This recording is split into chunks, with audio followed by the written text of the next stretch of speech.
This compound here is copper 2 chloride dihydrate. Now we're going to be looking at copper a lot in lab this year, and I have an option of either looking at a hydrous sample that I'm going to dilute and give to you, or we've got this dihydrate version.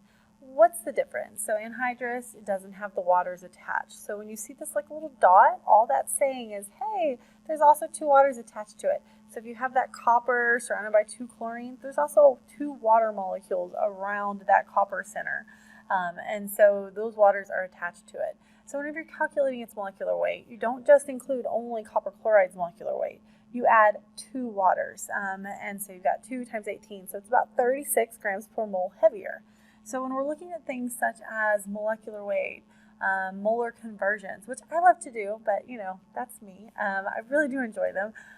You have to make sure you're using the right molecular weight. So here's just one example of that. But even as you're looking through, you got to learn other things. Remind yourself of other things that have to go into molar conversions. Can you go from grams to moles? And then when you get it in moles, can you leave it in moles? So much of analytical chemistry happens in the aqueous environment, which means once you get it in moles, leave it alone. Leave it in moles. I can't tell you how many times people try to turn it right back into grams. Well, the thing with liquids is molarity is a huge and very common unit. And so if you're trying to get into molarity, why you got to put it back in grams? Leave it alone. Moles per liter. Molarity. Moles per liter. Okay? And so doing these conversions quickly and efficiently is very important in quant. Can you go from grams to moles? Can you go from molarity to how many grams I need to dissolve to create that solution? Very important tasks. And even as we go further, I'm going to teach you about calculating parts per million, parts per billion, parts per trillion. Those are a new expression of concentration, but it doesn't matter. It's the same types of sequences that you've already done, your conversions. Okay. Sometimes in chemistry, you need to go and you use the density, sometimes the molecular weight.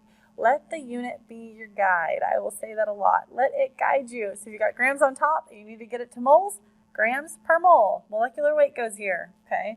So just think about what you're doing and how those conversions helped you. If you struggled with this in general chemistry, get help now because this is so, so, so important. I can't stress this upon you enough, okay? Another thing is that in analytical chemistry, I'm going to let you get used to hearing me say things like millimolar, micromolar. Too often we see those metric prefixes and we think that those can only apply to things such as kilogram, milligram, but they can apply to moles too. And when we get into the career force, a lot of people use micromolar and millimolar just without even thinking about it. And so to be able to do those metric prefix conversions, going from grams to moles and then moles to micromoles or milligrams to grams, you're going to have to do that a lot this semester. So get used to doing those metric prefix conversions. Another thing to take into account is units matter.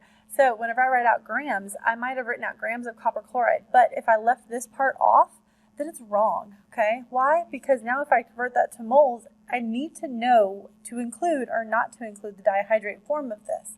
And so units matter. When you're looking at density, it might be grams of solute per milliliter of solution. And so solvent, solute, solution. What am I referring to and what are the units? So whenever you're writing out units, get used to, get in a habit. I still do this, okay? It saved my booty many times, okay? Write out the whole thing, all right? What is it that your units are? Because units matter, because units make it so you do the appropriate conversion when the time demands. And so go back through your Gen Chem notes and remind yourself of everything that you have to think about when you're looking at molar conversions.